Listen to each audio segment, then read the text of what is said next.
jika menghadap, beliau sallallahu alaihi wasallam menghadap dengan sekujur tubuhnya, dan jika membelakangi, beliau membelakangi dengan sekujur tubuhnya. Ya, ini maknanya kalau ketemu orang, bukan cuma menoleh. Sebagai bentuk penghormatan, Nabi SAW kalau dipanggil, ya Rasulullah, beliau balik seluruh tubuhnya menghadap ke orang itu. Sebagai bentuk penghormatan. Ya, kalau tubuh saja harus menghadap, apalagi wajah. Ada orang kadang-kadang, walaupun anak kita ya, mungkin karena sebagai ibu, sebagai ayah, anak lagi ngomong, ibu, ayah, dia kenapa nak? Ambil lihat tembok. Kenapa nggak lihat ke dia? Lihat ke wajahnya. Kontak antara wajah dengan wajah pengaruhnya besar, ya. Tapi tentu di sini pada hal-hal yang dibolehkan ya. Jangan tarik ini, oh ini kan akhwat bertanya, saya lihat aja terus. Ya. Kan harus menghadap. Nggak boleh kalau yang haram. Tetapi yang dimaksud ini adalah yang dibolehkan, ada batasan syar'i. Ya.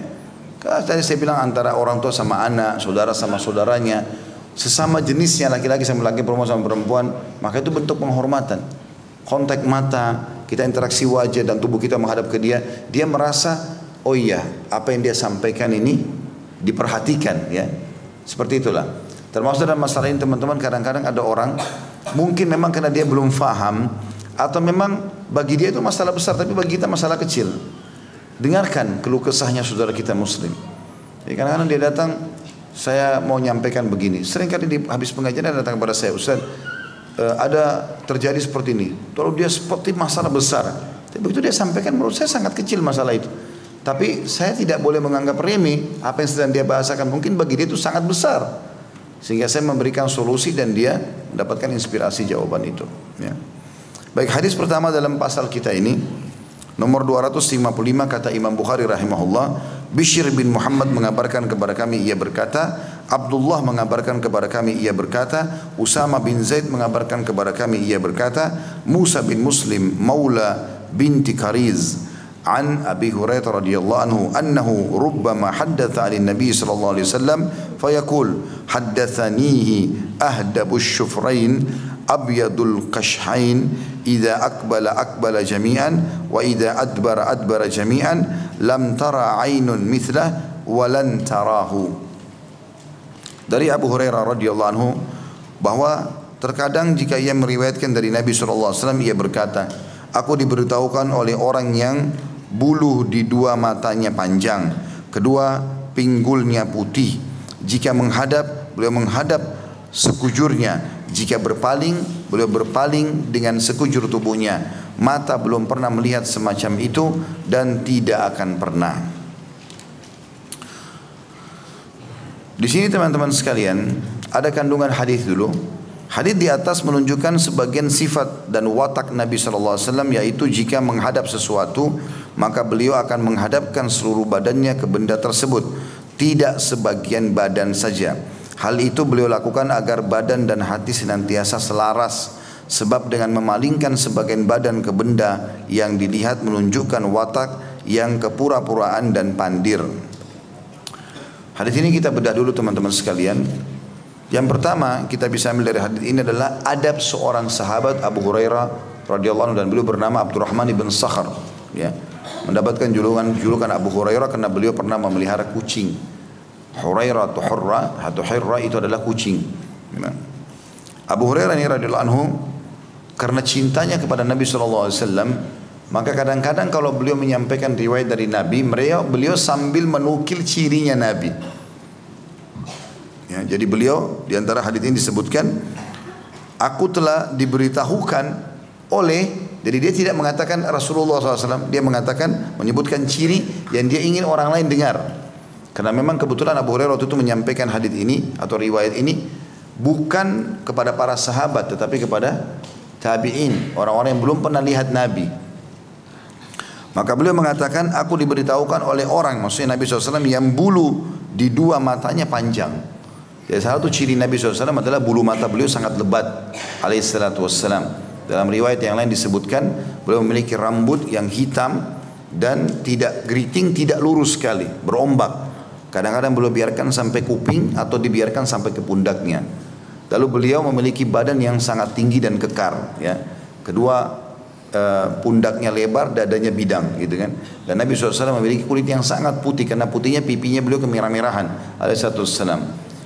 Alisnya seperti busur panah yang besar dan lebat, dan bola matanya juga bulat dan dipenuhi dengan bulu mata yang tebal. Beliau memiliki hidung yang mancung, bibir, pipi dan juga dahi yang seimbang dengan wajah yang tidak bulat juga tidak oval. Jadi Nabi SAW sangat sempurna. Karena setiap orang lihat pasti tertarik. Dan memang disebutkan oleh para ulama bahwasanya Allah Subhanahu wa taala memilih para nabinya itu adalah orang-orang pilihan. Mereka adalah orang yang paling bagus jalur nasabnya. Jadi terkenal adalah bukan anak zina, bukan orang yang tidak jelas. Mereka punya akhlak yang baik, mereka punya paras wajah yang tampan, semua nabi sama. Ya, tapi Nabi Muhammad SAW memiliki kelebihan yang ekstra daripada mereka. Kemudian mereka juga diberikan kelebihan fisik. Semua nabi-nabi punya 10 kekuatan laki-laki. Ya. Jadi beliau itu bisa membela agama Allah SWT dengan kelebihan yang Allah berikan. Sampai kata Ali radhiyallahu anhu di perang Uhud, pernah waktu kami lagi terdesak, bahkan beliau mengatakan di setiap peperangan kalau kami terdesak, kami berlindung di belakang Nabi SAW. Maka ada musuh orang Quraisy itu yang mengatakan kita serang saja Muhammad, depan mata sudah akan habis, mau dihabisi, mau dibantai. Sahabat pada terluka semuanya. Maka Nabi SAW berkata kepada Ali, berikan aku lembingmu hai Ali, tombak kecil. Maka kata Ali bin Abi Thalib, Nabi SAW pun mundur ke belakang lalu melempar ke arah pasukan Quraisy. Yang saking kuatnya lemparan itu membuat kami semua terpental. Jadi saking kuatnya Ali SAW dari sisi fisiknya. Maka dilemparlah tombak tersebut dan subhanallah terarah kepada seorang pemimpin Quraisy yang pernah mengancam akan membunuh Nabi di Mekah. Dia mengatakan, hai Muhammad, kau lihat kudaku ini, aku akan bunuh kau dengan kudaku ini. Maka kata Nabi SAW, aku insya Allah yang membunuhmu. Ya. Jadi itu masih di Mekah ceritanya. Ternyata orang itu ikut di perang Uhud, gitu kan? Dan orang ini dari kepala sampai kaki semuanya besi, tertutup semua, cuma matanya yang kelihatan, supaya dia terlindung dari serangan panah, pedang, segala macam. Yang ada celah itu cuma di lehernya, itu bertemu antara tutup kepala dengan baju besi dari bawah. Itu ada celahnya sedikit di situ. Subhanallah, tombak Nabi yang Nabi lempar kena itu, sobek sedikit, gitu kan? Jatuh dari kudanya dia. Lalu dia teriak-teriak, Muhammad telah membunuhku, gitu. Maka teman-temannya datang lihat, luka kecil. Kok ini kenapa? Dia bilang kalau Muhammad ludahi saya sekarang saya mati. Ya, karena takutnya dia dengan Nabi, gitu. Tapi ternyata betul setelah dia pulang ke Mekah, dia sakit karena luka itu, lalu meninggal karena itu. Lalu kata Nabi SAW, sungguh Allah sangat murka dengan orang yang dibunuh oleh nabinya. Jadi nabi-nabi itu jarang bunuh, bahkan bisa dikatakan tidak bunuh orang. Tapi kalau sampai beliau ini penyebab matinya seseorang, berarti orang itu sangat dimurkai sama Allah. Jadi kan, seperti itulah. Jadi Nabi SAW memang punya kelebihan fisik dan perlu kita gambarkan tadi seperti itu, karena ada hadis Nabi SAW, siapa yang melihat aku dalam tidurnya, mimpinya, berarti dia telah melihat aku. Karena syaitan tidak akan menjelma menjadi aku. Kan? Tapi kalau misalnya bapak ibu mimpi ada orang dalam mimpi mengaku saya Rasulullah tapi kulitnya hitam, berarti bukan, kan Nabi putih kan? Atau datang rambutnya keriting, berarti bukan. Atau rambutnya lurus sekali, bukan. Atau orangnya pendek, bukan, gitu kan? Atau orangnya kurus. Juga disebutkan dalam riwayat beliau memiliki bulu yang sangat lebat, jenggotnya sangat kathif, lebat, gitu kan? Di dada beliau, di tangan beliau semua dipenuhi dengan bulu-bulu yang lebat, alaihissalam. Jadi memang ada ciri tertentu. Nah, jadi kalau ada orang mengaku mimpi Rasulullah SAW, harus dipenemukan cirinya, benar gak? Gitu kan? Kalau ciri itu benar, maka itu adalah Nabi SAW, karena tidak akan pernah diganti oleh syaitan. Kemudian dikatakan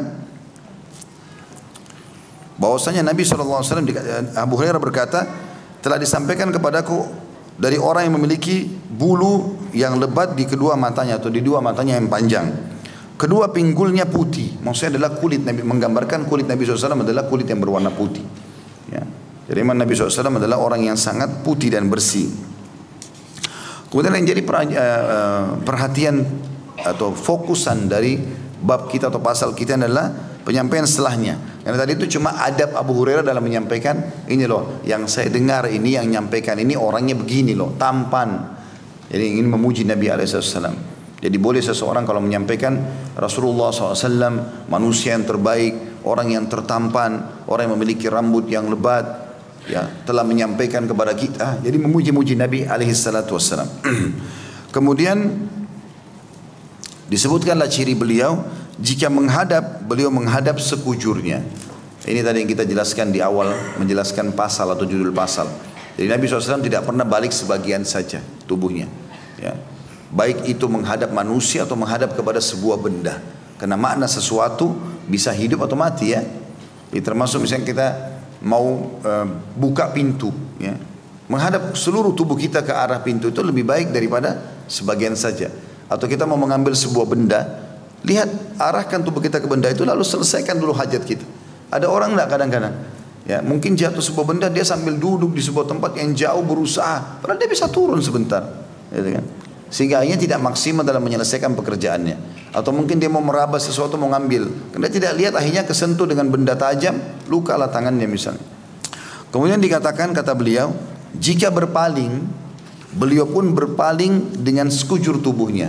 Kalau sudah selesai semuanya, maka beliau berpaling dengan seluruh tubuh. Jadi tidak sambil jalan sambil noleh, akhirnya tabrak, ya, yang di depannya. Jadi Nabi SAW kalau sudah selesai jalan, masih ada hajatnya, kembali lagi, seluruh tubuhnya kembali. Maka di sini Abu Hurairah kembali memuji Nabi SAW. Beliau mengatakan semua tadi fisik itu dan sikap dan sifat yang baik itu, maka belum pernah mata melihat semacam itu. Abu Hurairah seakan-akan menggambarkan, saya selama hidup belum pernah saya lihat ada orang sesempurna Nabi dari sisi ketampanannya, belum pernah juga saya lihat ada orang seperti itu adab dan tata keramanya. Kalau menghadap orang, menghadap semuanya, dihormati. Kalau dia berpaling semuanya, gitu kan. Dan kata Abu Hurairah memastikan, dan tidak akan pernah mata bisa melihat seperti itu lagi. Artinya kalian yang dengar saya ini, kata Abu Hurairah, yang belum pernah lihat Nabi, kalian tidak akan pernah bisa melihat lagi setelah beliau ada orang seperti itu. Karena kalian belum pernah lihat, maka tidak bisa dibandingkan. Tapi saya sebagai sahabatnya sudah memastikan, tidak akan pernah ada orang seperti beliau lagi. Dan itu benar, tidak akan pernah ada orang yang sama dengan Nabi alaihi salatu wassalam. Bukan cuma kita, para nabi-nabi pun tidak ada yang sama dengan Nabi alaihi salatu wassalam. Makanya beliau mengatakan, aku adalah Sayyid Walad Bani Adam, atau Sayyid Walad Adam, ya. Aku adalah tuannya anak-anak Adam. Semuanya di bawah Nabi SAW pada hari kiamat.